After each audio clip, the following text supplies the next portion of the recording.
Shalom Bapak Ibu Saudara, apa kabar semuanya? Saya berharap kita semua dalam keadaan selalu diberkati, sehat jasmani, sehat rohani, sehat dalam segala hal. Kita berjumpa lagi dalam program kesayangan kita, Garansi, Gali Kebenaran Sejati, membahas yang esensi bukan yang sensasi.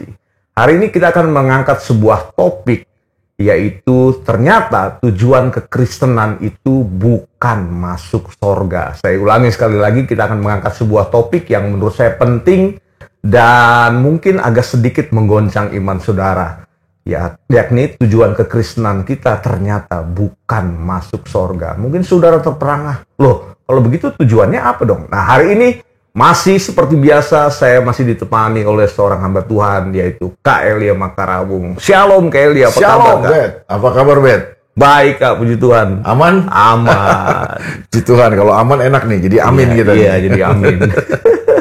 Haleluya, Shalom Bapak Ibu Saudara. Senang sekali bisa menjumpai Bapak Ibu Saudara lagi untuk pembahasan kita kali ini. Masih menarik. Silakan Kak, maksudnya tentang topik kita hari ini ya. Setelah selama ini kita kan dibombardir dengan bahwa kalau kita udah menjalankan hidup kekristenan kita, kemudian bahkan mungkin dari sejak sekolah minggu ya, gue inget banget dulu waktu masih sekolah minggu kita kan pokoknya harus adik-adik harus setia ya, nanti kita akan masuk sorga dan masuk sorga kita akan memuji-muji Tuhan di sorga nanti pakai baju putih dan seterusnya. Dalam imajinasi anak-anak oke, tetapi kan dalam pertumbuhan kita kan nggak seperti anak-anak terus kan. Sampai gue bertanya gini, kalau di sorga itu cuma memuji Tuhan apa nggak bosen kan gitu ya? Dan ternyata seperti topik hari ini, kita angkat sebuah topik yang penting dan menarik, bahwa tujuan kekristenan bukan masuk sorga. Kalian bisa jelaskan? Ya, ini memang satu hal ya, satu topik yang ngeri-ngeri sedap kalau orang bilang ya kan. Jadi karena kita memang diajar bertahun-tahun itu kan, ya tujuan kekristenan itu kita masuk sorga ya, endingnya ujungnya kita masuk sorga gitu kan, apalagi gitu kan ya kan. Nah, kalau kita melihat atau kita memandang kekristenan dari cara berpikir agama, ya akhirnya begitu, Bet. Jadi masuk sorga akhirnya jadi tujuannya. Tapi kalau kita melihat firman Tuhan, kita pelajari Alkitab ya, kita membaca Alkitabnya dari Kejadian sampai Wahyu. Lu percaya nggak bahwa Alkitab kita ini kan sebuah buku kehidupan ya, yang berisi merupakan rancangan Tuhan, rencana Tuhan atas bumi, atas manusia kan ciptaannya kan. Jadi ini kan bukan buku fiksi ya kan, bukan buku yang nggak nyambung gitu. Jadi dari Kejadian sampai Wahyu ini, gua percaya bahwa termasuk waktu penetapan kanonisasi dari Alkitab ini, kenapa dia 66 buku dan lain sebagainya. Itu kan bukan secara kebetulan. Di situ ada campur tangan ilahi. Ada intervensi ilahi menurut gua. Karena apa sih Alkitab mau memberitahu kepada kita tentang rencana Tuhan dari kekal sampai kekal. Ya kan? Nah, kalau kita membaca Alkitab ini, Bet, secara naratif nah, kita menemukan ada 4 narasi besar Alkitab kita ini. Ya kan? Nah, ketika kita menemukan 4 narasi besar Alkitab inilah kita akan memahami sebenarnya apa tujuan Tuhan buat kita ya, apa tujuan kekristenan sekaligus. Karena tujuan kekristenan itu sama dengan tujuan Tuhan menciptakan manusia. Nah, kita mulai dari yang pertama nih, Bet, dari Kejadian sampai Wahyu nih, Bet ya. Kalau kita baca Alkitab kita ini, kita akan menemukan benang merahnya. Jadi Alkitab ini punya benang merah kan, dari Kejadian sampai Wahyu. Nah, narasi besar Alkitab yang pertama itu adalah Tuhan ingin menjelaskan kepada kita atau menceritakan kepada kita, Alkitab ingin menjelaskan kepada kita tentang ada penciptaan. Itu narasi yang pertama tuh, Bet.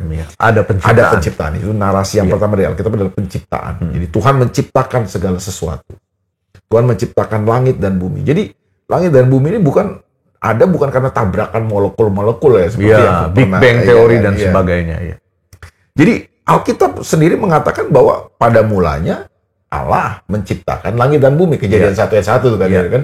Jelas Alkitab berkata bahwa langit dan bumi ini ada yang menciptakan, yaitu Allah, kan? Allah menciptakan langit dan bumi, kan? Lalu kemudian Allah menciptakan terang dan gelap, Allah menciptakan apalagi cakrawala, Allah menciptakan benda-benda langit, ada matahari, ada bulan, bintang, dan lain sebagainya kan. Iya. Tuhan menciptakan pohon, Tuhan menciptakan tanaman, laut, dan daratan, Tuhan menciptakan ikan, burung. Dan pada hari yang ke-6, puncak daripada penciptaannya itu, Tuhan menciptakan manusia kan. Iya. Kejadian pasal 1 ayat 26 memberitahu kepada kita Tuhan merancang manusia di puncak penciptaannya itu kan. Tuhan merancang bahwa dia akan menciptakan manusia ya kan menurut gambar dan rupanya. Coba kita baca dulu ya. Kejadian 1 ayat 26. Coba lu baca deh. Ayat ini ayat penting nih. Kejadian pasal 1 ayat yang ke-26. Demikian kata firman Tuhan. Berfirmanlah Allah, baiklah kita menjadikan manusia menurut gambar dan rupa kita, supaya mereka berkuasa atas ikan-ikan di laut dan burung-burung di udara, dan atas ternak, dan atas seluruh bumi, dan atas segala binatang melata yang merayap di bumi. Jadi ini ayat 26 ini kan Tuhan belum menciptakan manusia loh. Betul. Tapi dia sudah menciptakan segala sesuatu. Iya. Nah, dia merancang manusia. Dia mendesain manusia dengan rancangannya. Apa rancangan Tuhan? Apa tujuan awal Tuhan menciptakan manusia? Ayat ini memberitahu kepada kita. Iya. Baiklah kita katanya kan. Iya. Menjadikan manusia menurut gambar dan rupa kita. Jadi manusia dari sejak awal itu diciptakan menurut gambar dan rupa Tuhan. Kan kata kita di situ kan menunjukkan Tuhan, Allah Tritunggal, Iya. kan? Bapa, Anak, dan Roh Kudus. Bahwa tidak ada kata Tritunggal dalam Alkitab kita, tetapi ide dan konsep bahwa Tuhan kita itu tidak satu kan jelas. Itu Iya, ada di kata salah kita satunya di ayat situ, ini iya. berkata kita kan ini. Jadi manusia itu diciptakan menurut gambar dan rupa kita. Nah, kata yang digunakan gambar dan rupa kita itu kan dalam bahasa Ibraninya dipakai kata selem dan demut. Selem dan demut. Selem dan demut itu punya pengertian. Yang pertama adalah Tuhan menciptakan manusia, Tuhan merancang manusia itu, dia menginstall manusia. Dia menaruh dalam diri manusia itu kualitasnya gitu, sifatnya, karakternya, cara hidupnya. Jadi waktu Tuhan menciptakan manusia, dia taruh dalam diri manusia ciptanya itu sifatnya, cara hidupnya, kualitasnya di dalam manusia itu. Sehingga sama seperti Tuhan, manusia punya kualitas, punya kemampuan untuk menghidupi cara hidup dan sifat Tuhan. Sama seperti Tuhan mengasihi tanpa syarat, manusia diciptakan dengan kemampuan untuk mengasihi.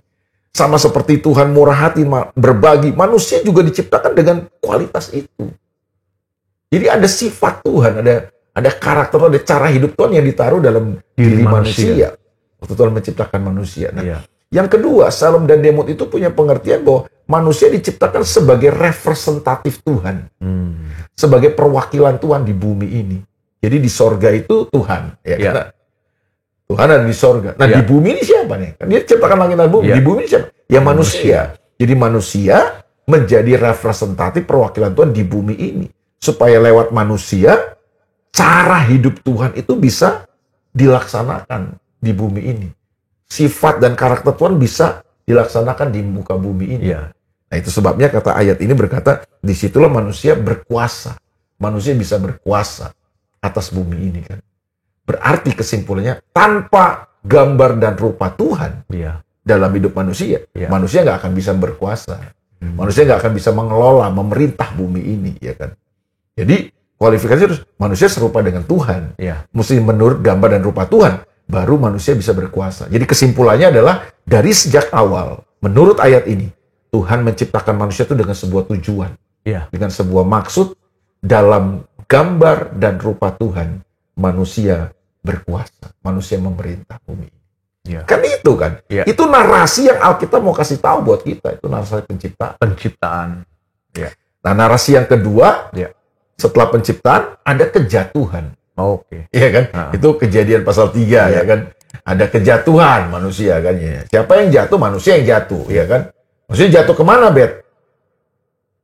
Manusia. Jatuh dalam dosa. Jatuh dalam dosa, ya kan? Jatuhnya ke dalam dosa. Jatuh dari mana? Jatuh dari keserupaan itu. Iya. Manusia tidak jatuh dari sorga, kan? Manusia jatuh dari gambar dan rupa Tuhan. Manusia jatuh dari keserupaan dengan Tuhan. Manusia jatuh dari kemuliaan Tuhan. Kata kemuliaan itu kan berarti kan kualitas kan. Kualitas. Ya kan. Bahasa Ibrani memakai kata Kabot, bahasa Yunani menggunakan kata doxa. Pengertiannya sama. Itu the quality of something. Jadi kemuliaan Tuhan ya kualitas Tuhan gitu kan. Itu yang Roma bilang kan.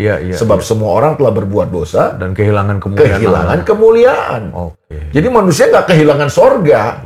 Sorganya tetap ada. Sorga tetap kualitas ada. Hidupnya Tuhan yang hilang. Iya, kemuliaan Tuhan, sifat Tuhan, cara hidup Tuhan itulah yang hilang dari hidup manusia. Nah, itulah yang dimaksud dengan jatuh dalam dosa. Jatuh dalam dosa, pengertian yang berbeda adalah manusia keluar dari tujuan Tuhan yang semula ini kan. Apa tujuan Tuhan yang semula? Tadi kan sudah kita jelaskan. Tujuan Tuhan dari semula menciptakan manusia adalah dalam gambar dan rupa Tuhan, manusia bisa berkuasa di bumi ini. Manusia berkuasa di bumi ini. Nah, manusia keluar dari tujuan Tuhan itu. Karena gambar dan rupa Tuhan hilang ya kan? Jadi yang manusia hidupi adalah cara hidup yang lain. Yang manusia hidupi bukan sifat dan karakter Tuhan. Yang manusia hidupi adalah sifat dan karakter dosa kan. Karena manusia jatuh dalam dosa. Itulah yang disebut dengan kejatuhan. Yang jadi, akhirnya disebut kehilangan kemuliaan. Iya, jadi jatuh dalam dosa itu bukan manusia jatuh dari sorga. Manusia tidak pernah jatuh dari sorga. Manusia jatuh dari gambar dan rupa Tuhan, dari standar Tuhan, dari kemuliaan Tuhan, dari kualitas Tuhan itu. Dan sejak itu, sejak manusia jatuh dalam dosa, manusia hidup di luar tujuan Tuhan. Manusia menghidupi cara hidup dosa, cara hidup bukan cara hidup Tuhan. Manusia menghidupi karakter dan sifat dosa. Itulah sebabnya upah dosa adalah maut. Manusia terpisah dari Tuhan. Itu narasi yang kedua yang kita mau kasih tahu. Nah, narasi yang ketiga dari Alkitab adalah karena ada kejatuhan, manusia gagal kan? Tapi tujuan Tuhan nggak pernah gagal loh. Itu kekal soalnya. Kekal. Itu sebabnya Tuhan merancang penebusan buat manusia. Nah, itulah narasi yang ketiga dari Alkitab kita kan. Alkitab mau menceritakan kepada kita ketika manusia jatuh dalam dosa, Tuhan menebus manusia. Benar nggak? Dari perjanjian lama sudah dinubuatkan itu bagaimana karya Tuhan untuk menebus hidup manusia. Nah, penebusan itu apa? Penebusan itu adalah upaya Tuhan untuk mengangkat manusia yang berdosa itu kembali kepada tujuan Tuhan, bukan masuk sorga kan. Jadi tujuan penebusan itu jangan dipahami secara dangkal. Nah, seringkali itu yang tadi kita sudah bahas di awal. Kita diajar bertahun-tahun tujuan penebusan adalah mati masuk sorga. Padahal tujuan utama daripada penebusan bukan sekedar mati masuk sorga. Tujuan penebusan adalah dia angkat manusia yang jatuh dalam dosa ini, yang kehilangan gambar dan rupa Tuhan ini, yang kehilangan kemuliaan Tuhan ini, Tuhan angkat supaya manusia kembali kepada kemuliaan Tuhan itu kan, kepada gambar dan rupa Tuhan itu, kepada tujuan yang awal dari Tuhan, rancangan awal Tuhan buat manusia. Dalam gambar dan rupa Tuhan, manusia bisa berkuasa. Dan itu sebenarnya tujuan daripada penebusan. Mati masuk sorga itu bukan tujuan. Mati masuk sorga itu akibat saja dari penebusan kan. Nah, itu yang perlu digarisbawahi itu kan. Tentang bahwa sorganya nggak hilang, sorga tapi kemuliaan. Sorga itu apa? Sorga itu tempat kediaman Tuhan, tapi tujuan penebusan itu bukan supaya sekedar manusia bisa masuk sorga. Tapi tujuan utama daripada penebusan adalah supaya manusia yang berdosa ini diangkat kembali dan manusia bisa menghidup kembali tujuan Tuhan. Rancangan Tuhan dari sejak semula ini apa itu? Dalam gambar dan rupa Tuhan, serupa dan segambar dengan Tuhan, manusia berkuasa di bumi ini. Masuk sorga itu kan cuma akibat. Iya kan?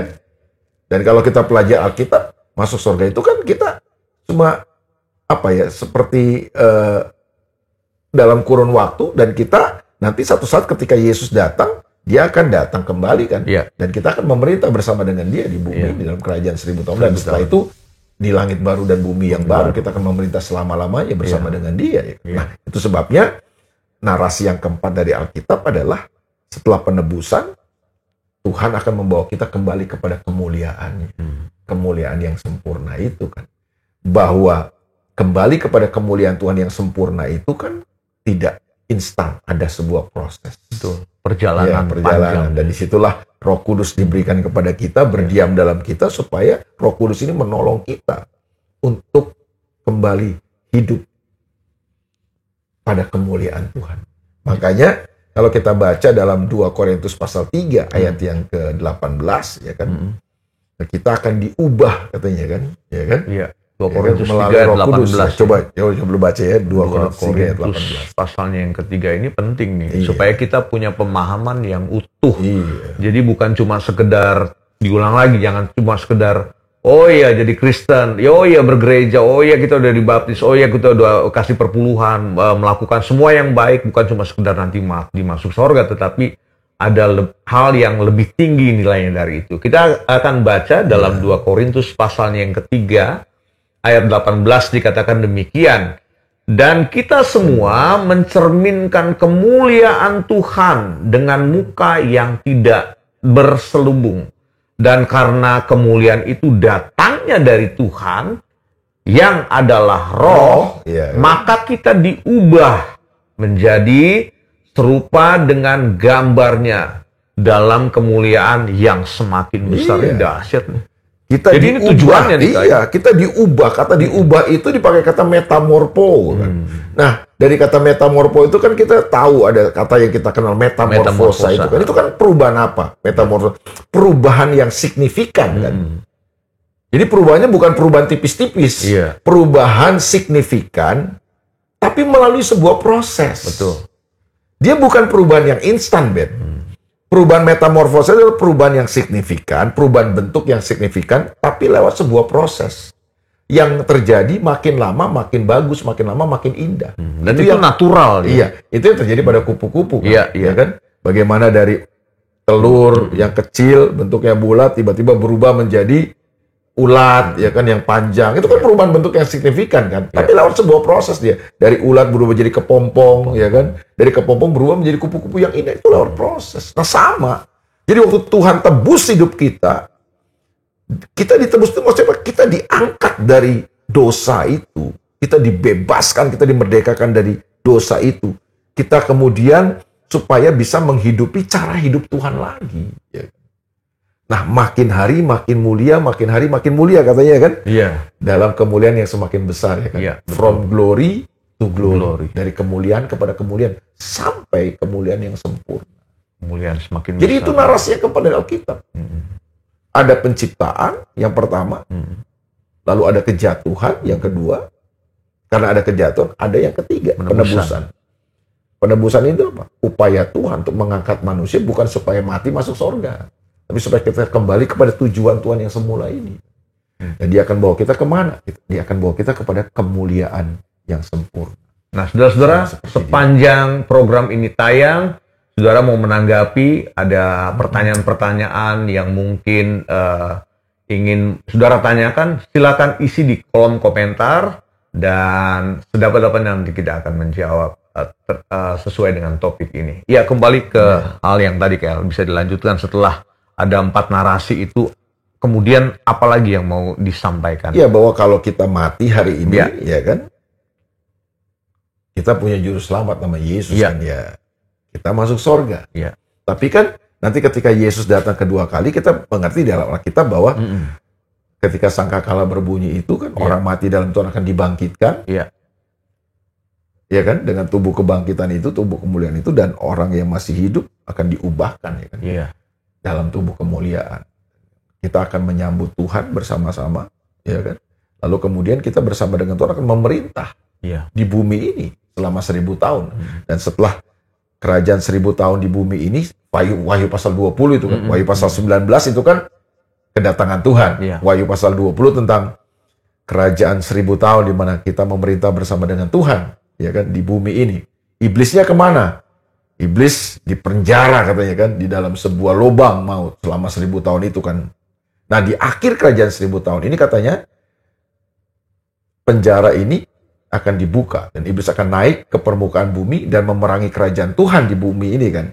Lalu kemudian Alkitab berkata satu kibasan api dari langit akan menghantam dan menghancurkan iblis selama-lamanya, dan itulah saatnya iblis dicampakkan ke dalam neraka selama-lamanya. Ya kan? Untuk dihukum di sana bersama dengan pengikut-pengikutnya. Makanya ada pengadilan kan, ada tata pengadilan Tuhan ya kan, akan menghakimi semua orang kan.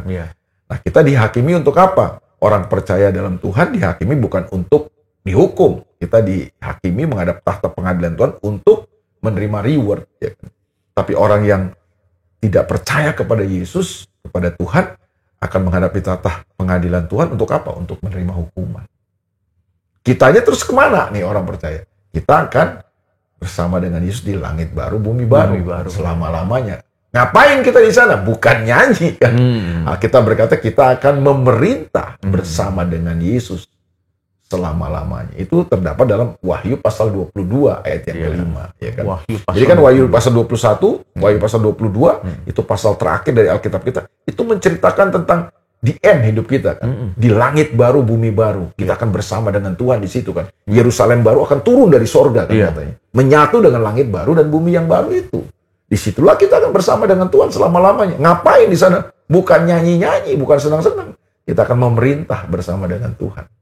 Nah, apa kualifikasi untuk kita bisa memerintah? Kita menjadi serupa dan segambar dengan Tuhan. Kita memerintah bersama dengan Tuhan. Itu yang Alkitab beri. Jadi dari Kejadian sampai Wahyu itu nyambung. Coba lu baca dulu deh ya, Wahyu 22 ya. Oke. Ayat yang kelima ya. Kita sama-sama baca Alkitab kita, saudara-saudara. Salah satu ayat aja ya. Salah satu ayat yang terdapat dalam Wahyu pasal 22 ayat yang kelima. Dikatakan demikian. Dan malam tidak akan ada lagi di sana. Dan mereka tidak memerlukan cahaya lampu dan cahaya matahari. Sebab Tuhan Allah akan menerangi mereka. Nah, ini di mana nih, Bet? Dan malam tidak akan ada lagi di sana. Dan mereka tidak memerlukan cahaya lampu dan cahaya matahari. Itu di mana nih? Itu di langit baru, bumi yang baru. Jadi tidak ada lagi cahaya matahari. Tidak ada lagi malam. Ya, makanya yang suka dengan dunia malam harus bertobat. Ya, nggak bisa hidup di sana. Nggak ada malam di sana kan. Nggak ada cahaya lampu, nggak ada cahaya matahari. Kenapa nggak ada cahaya matahari, nggak ada cahaya? Karena sumber penerangannya bukan matahari lagi. Tuhan sendiri. Ya, dahsyat. Ngapain kita di sana, Bet? Dan mereka akan memerintah sebagai raja sampai selama-lamanya. Kita akan memerintah, kita akan berkuasa. Dari awal memang Tuhan mendesain manusia, merancang manusia itu untuk memerintah, untuk berkuasa di bumi ini. Jadi nyambung tuh. Jadi Kejadian pasal 1 ayat 26 ditutup di Wahyu 22 ayat 5. Itulah kita dari kekal sampai kekal. Dari awal Tuhan merancang manusia untuk berkuasa, memerintah. Tujuan ini yang kadang-kadang karena kita sudah terbombardir dengan pengajaran-pengajaran, ya gua rasa sih bukan maksudnya salah dan ngawur juga, tetapi mungkin itu hanya sebagian kecil. Pewahyuan masih terbatas. Jadi kita disuruh ngapain? Senang-senang. Masa senang-senang? Liburan kekal gitu. Kita senangnya senang-senang terus ya kan. Nyanyi melulu apa nggak capek ya? Kita akan memerintah. Ini yang penting sebenarnya. Berapa lama? Selama-lamanya. Sebagai apa? Sebagai raja. Masa raja nyanyi? Raja itu fungsinya, tugasnya memerintah, tanggung jawabnya, ya kan? Nah, kalau kita raja, Yesus apa? Raja di atas segala raja. King of all kings. Kita kingsnya, dia king of all kings. Itu loh ya. Jadi kita akan memerintah bersama dengan Yesus selama-lamanya. Luar biasa. Nah, untuk memerintah itu, kita harus serupa dan segambar dengan dia. Nah ini, saya harap saudara-saudara sekalian setelah kita memahami panjang lebar tentang pengajaran ini atau podcast hari ini, kita mendapat saripatinya dari tujuan kekal apa yang Tuhan sudah persiapkan dari sejak awal, dari kitab Kejadian sampai Wahyu. Punya benang merah yang panjang sekali. Kiranya garansi hari ini memberikan kekuatan, pedoman, pencerahan yang baru. Mungkin awal saudara mendengar program ini dan tergoncang iman, gak apa-apa. Yang penting supaya kita dapat pewahyuan yang baru dan kita mengerti ada rencana Tuhan yang hebat dalam hidup kita. Bukan cuma sekedar kita mati masuk surga, tetapi kita akan memerintah sebagai raja bersama dengan Tuhan Yesus dalam kekekalan. Untuk itu makanya kita mesti serupa dan segambar dengan Yesus. Jadi tujuan kekristenan itu bukan sekedar mati masuk surga. Tujuan kekristenan adalah menjadi serupa dan segambar dengan Dia. Karena kita akan memerintah bersama dengan Tuhan Yesus lama-lama. Amin. Nah, untuk menjadi serupa dan segambar dengan Tuhan Yesus itu lewat sebuah proses dari kemuliaan kepada kemuliaan. Itulah makanya Roh Kudus diutus berdiam dalam kita supaya dia menolong kita. Dan dia mengubah kita dari dalam kan katanya. Betul. Supaya kita menjadi serupa dan segambar dengan dia. Jadi bukan sekedar mati masuk surga. Nah, saudara nggak akan pernah dibiarkan seorang diri. Tenang. Siapapun kita, dari latar belakang apapun kita, ada Roh Kudus yang kasih kemampuan dari dalam kita untuk mengalami perubahan-perubahan yang signifikan tadi. Jadi kita tidak lagi memahami Kristen secara dangkal. Iya. Karena banyak orang sangat dangkal memahami Kristen. Apa itu Kristen? Percaya Yesus, Iya. hari Minggu masuk gereja, Iya. kerjakan ritual ini, ritual kasih persembahan, kasih perpuluhan, mati, masuk surga. Selesai. Dangkal jadinya. Kita nggak pernah menjalani kehidupan yang hebat dalam Iya, di muka bumi ini. Ya. Kita jadi bisnismen, kita jadi guru, kita jadi ibu rumah tangga, kita jadi suami, kita jadi ayah, kita jadi istri, kita jadi anak muda, kita jadi mahasiswa. Kita nggak menghidupi cara hidup Kristus. Karena apa? Cuma pikiran kita itu juga mati. Yang penting saya udah percaya Yesus. Kalau mati ya masuk surga. Hidup mau bagaimanapun kita nggak peduli. Padahal sebenarnya enggak. Tujuan utama penebusan kita adalah supaya kita bisa menghidupi kembali Iya. cara hidup Tuhan itu dalam hidup kita. Amin. Supaya kita memerintah bersama dengan Amin. di bumi ini sampai selama-lamanya. Amin. Saudara-saudara, Tuhan punya tujuan yang kekal dalam hidup kita, supaya kita memerintah sebagai raja bersama-sama dengan Dia dalam kekekalan. Jangan pernah ragu, jangan pernah bimbang. Ada Roh Kudus yang dalam hidup kita akan memberikan kekuatan untuk menjalani setiap proses dalam kehidupan kita untuk menjadi serupa dan segambar seperti Kristus. Sampai berjumpa dalam program garansi yang akan datang. Tuhan berkati kita semua. God bless you. Tuhan berkati.